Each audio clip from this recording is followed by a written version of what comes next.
para apresentar a palestra sobre aspectos genéticos na esclerose lateral ambiental.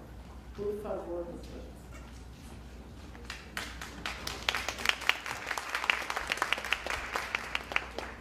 Vou falar aqui de baixo, porque ali no grupo fica muito ruim para apontar. Então, eu queria agradecer ao Acari e a Bela pela oportunidade de apresentar um trabalho que foi desenvolvido já no último, mais ou menos, 1 ano e meio no laboratório, e fazer uma revisão muito breve dos dados, né, nesses 20 minutos. Então, eu dividi essa pequena fala em 4 tópicos, né, o que sabemos sobre ela, o que não sabemos, o que foi feito pelo grupo e o que a gente precisa da comunidade, seja do meio governamental organizado, seja de associações civis independentes do governo, o que os pesquisadores precisam. Bom, então o que a gente sabe?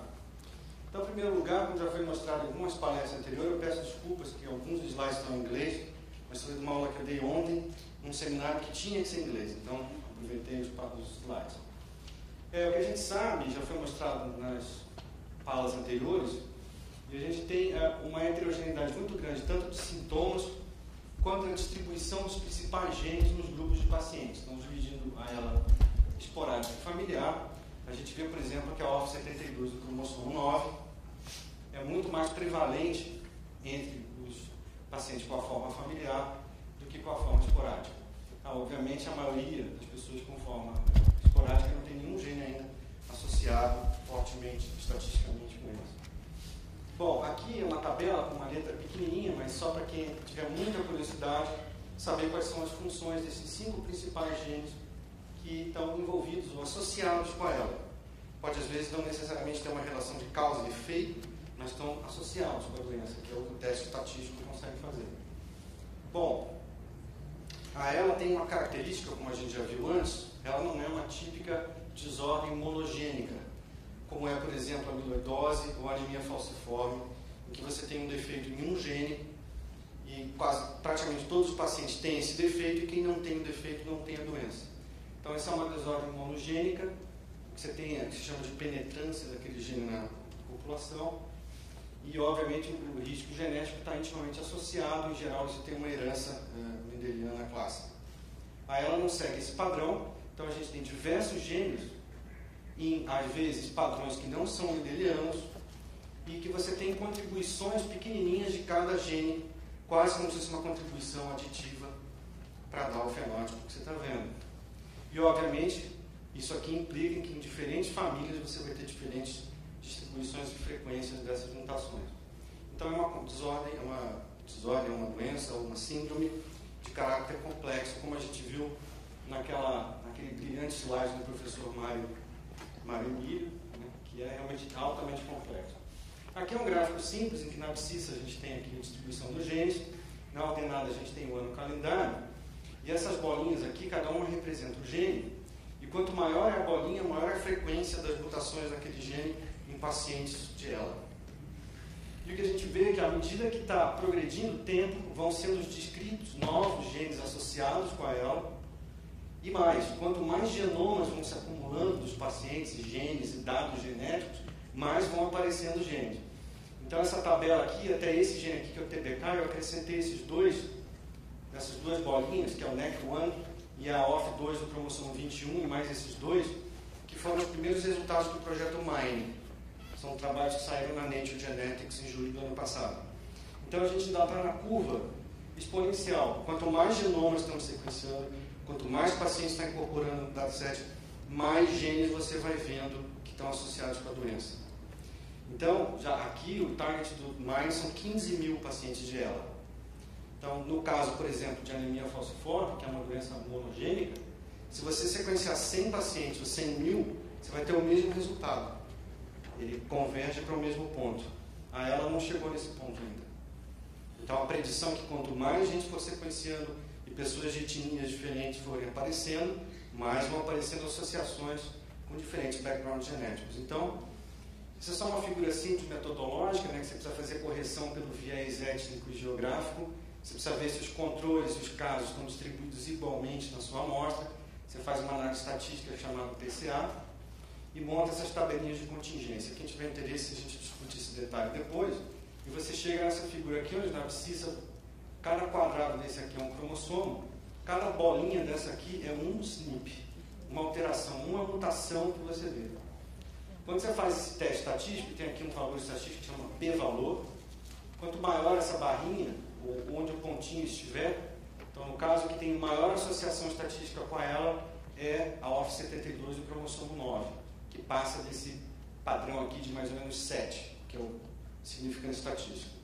Isso é uma meta-análise feita sem os dados do Mine.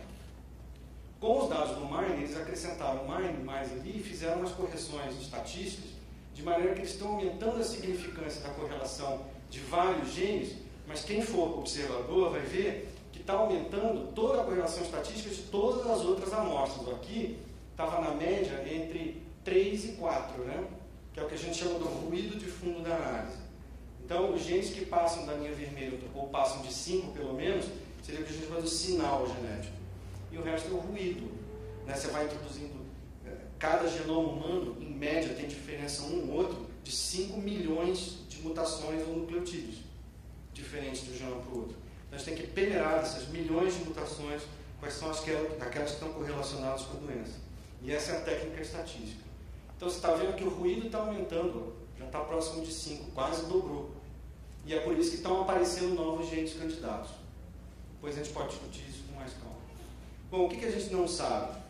Então, a gente já viu de várias, nas palestras anteriores, várias coisas que a gente não sabe, é o que eu chamo do mapa da ignorância, né? Que é a coisa mais importante. Então, por que ela tem início tardio? Já foi discutido. Por que ela é progressiva? E aqui parece que tem um papel importante dos astrócitos, né? E o que eu fui procurar são mutações no genoma mitocondrial, que isso ninguém tinha olhado. Então, quem for observador também vai ver que nessa lista de genes aqui, todos esses genes aqui são codificados no núcleo. E a gente precisa lembrar que a gente tem uma organela na célula, que é a mitocôndria, que tem o genoma próprio dela. Nunca ninguém foi olhar o genoma da mitocôndria. Depois os vieses étnicos, o que está em vermelho eu não vou discutir hoje, e metabolismo de drogas e eficácia no tratamento, se der tempo eu vou falar disso. O que a gente vê é que existe uma média da incidência de ELA mundial, né? 4 a cada 100 mil, mas é uma média de uma distribuição muito heterogênea. Então essas barrinhas aqui indicam, aqui no caso, a incidência e aqui a prevalência de ELA em diferentes países. Então você chega aqui, você tem 4, aqui chega a 0,5. Aqui você chega quase a ter 8 por cada 100 mil habitantes e aqui 1,1. Então, como você tem uma variação tão grande entre países diferentes, só pode ter duas explicações. Ou o background genético das pessoas tem um efeito nisso, ou variações ambientais afetam esse fenótipo. Bom, o que a gente fez no laboratório com relação a isso? Então, eu tenho uma colaboração com o Instituto de Medicina Personalizada da Universidade do Estado da Pensilvânia, o diretor aqui é o Jim Broach, e a gente foi olhar justamente o genoma mitocondrial, ele parece um genoma de uma bactéria, ele é circular, tem 16.500 pares de base, e a gente foi olhar mutações nesse gene. Então, já tem nesse genoma, já tem várias doenças genéticas associadas com mutações do genoma mitocondrial, e a gente estudou 24 amostras de forma familiar.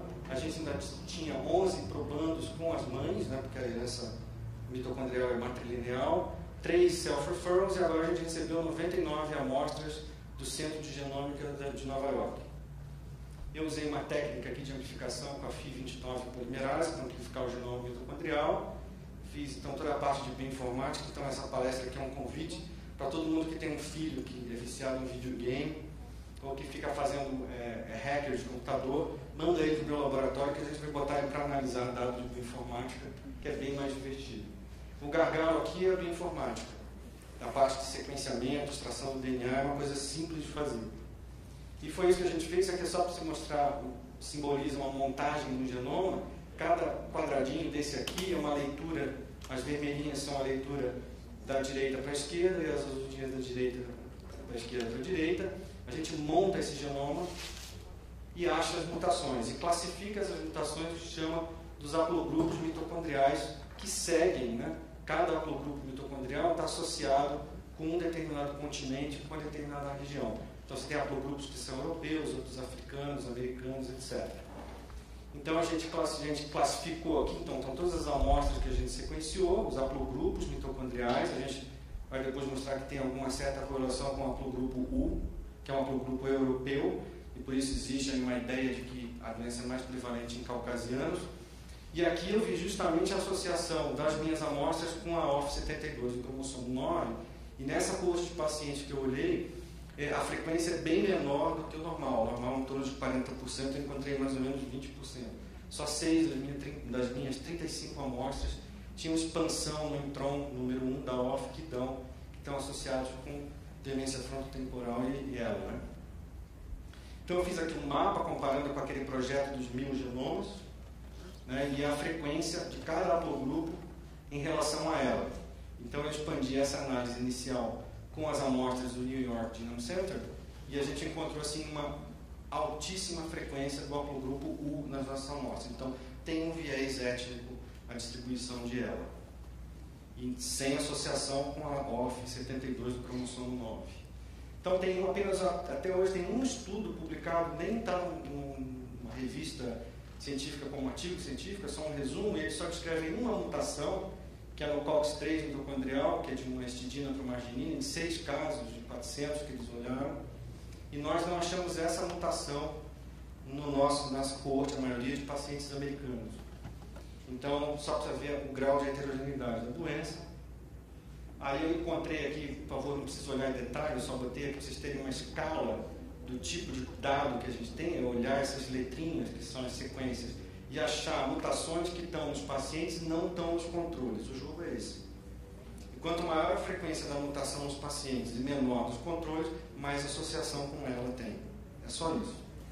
E nós fizemos aqui um teste formal, a estatística não vem ao caso, eu fiz um teste exato de Fischer, e nós temos aí 4 mutações novas que estão associadas com ela, e associadas com o genoma mitocondrial, todas com um odds ratio, que isso aqui é o risco de você ter a doença, dado que você tenha a mutação. Então, o odds ratio 10, 15, 4.8. Então, e essas 4 mutações estão associadas com outras doenças também. Uma delas com essa síndrome de vômito cíclico com enxaqueca, mutações somáticas com câncer, outra com síndrome de vômito cíclico e outra com tumor, né? Então são mutações patogênicas mesmo. E outra coisa que a gente olhou é a distribuição dessa deleção de 5Kb nos pacientes com ALS. A gente descobriu uma deleção nova, que é de 4.2, que está presente em torno de 20% das amostras. Então a gente identificou novas mutações de ponto e identificamos uma nova deleção.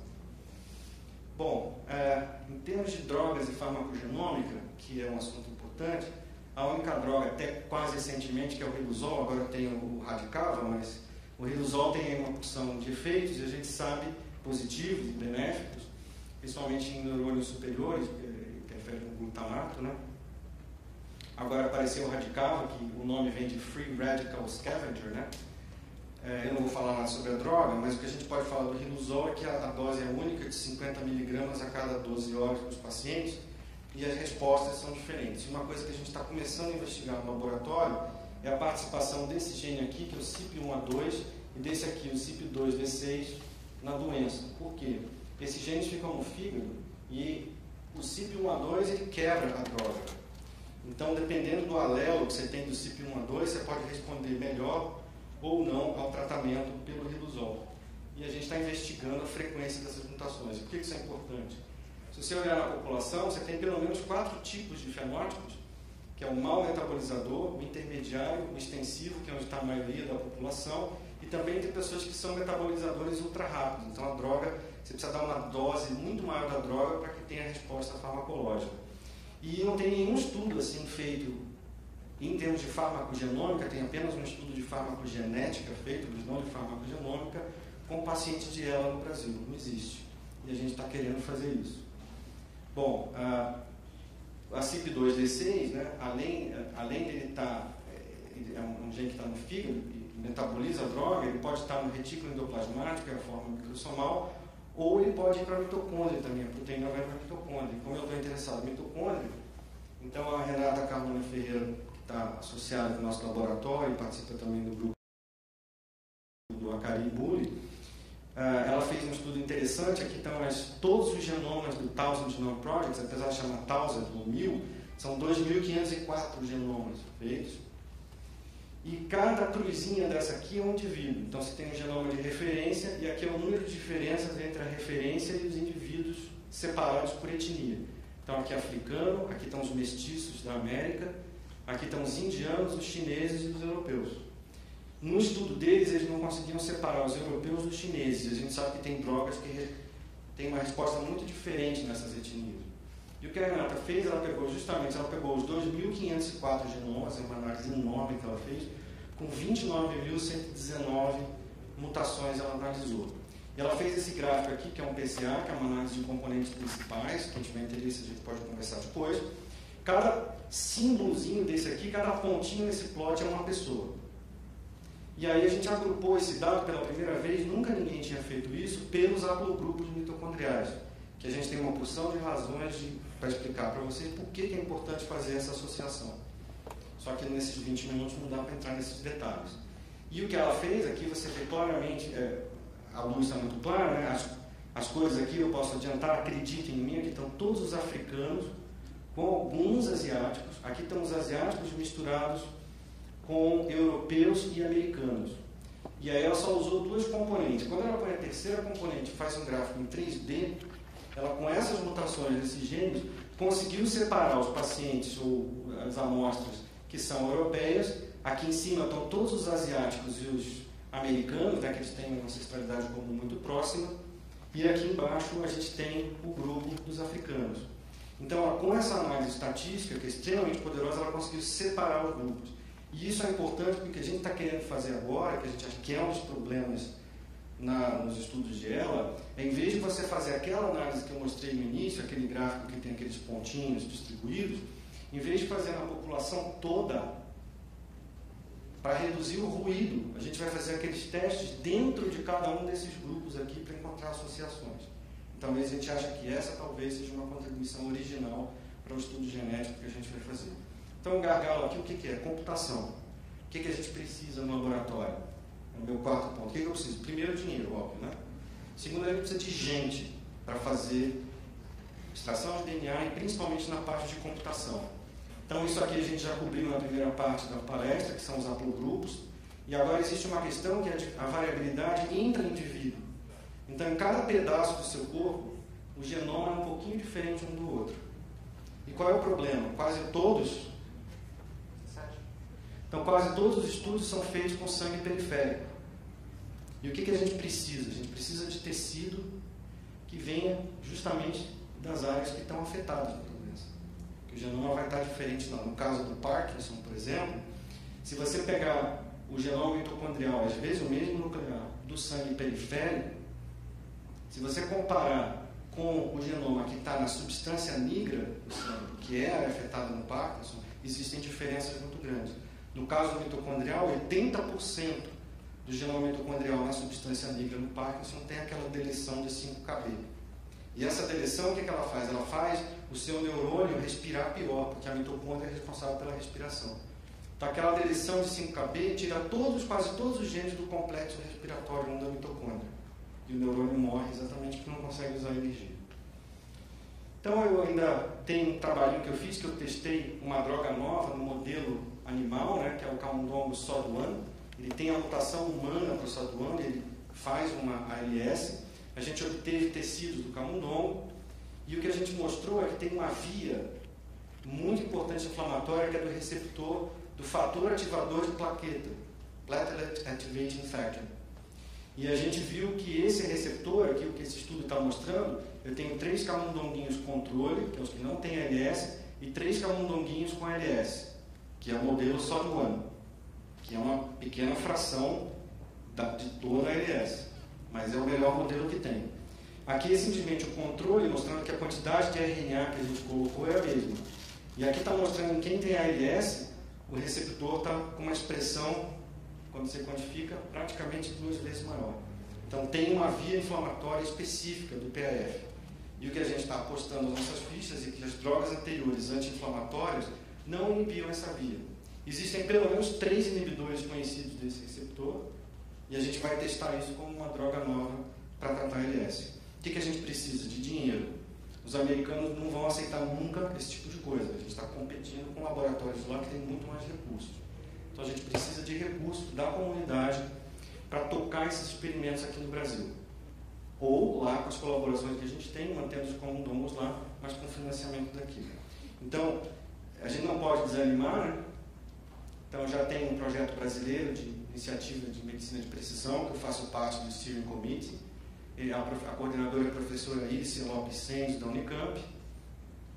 E aqui é simplesmente o final, as pessoas todas que eu tenho que agradecer, e a gente está competindo com isso aqui, ó. É uma estrutura, é um projeto que eles têm nos Estados Unidos, e que envolve o New York Genome Center. Eles coletam dados dos pacientes 24 horas, 7 dias por semana, eles conferem se aquelas mutações realmente causam defeitos em neurônios motores que eles crescem no laboratório. Ainda tem uma porção de outros biobancos, e isso tudo é integrado numa bioinformática poderosíssima que eles têm lá. A gente está competindo com isso. Então, o que a gente quer é que a gente pare de mandar a amostra para lá e a gente comece a fazer isso no Brasil. Isso é muito importante fazer aqui. Lembrem-se, as mutações que eles acharem associadas com ela nos Estados Unidos não são necessariamente as mutações que a gente vai encontrar aqui, porque o background genético da população brasileira é muito diferente da americana e da europeia. Então, com isso eu encerro minha fala. Muito obrigado à organização da BEL.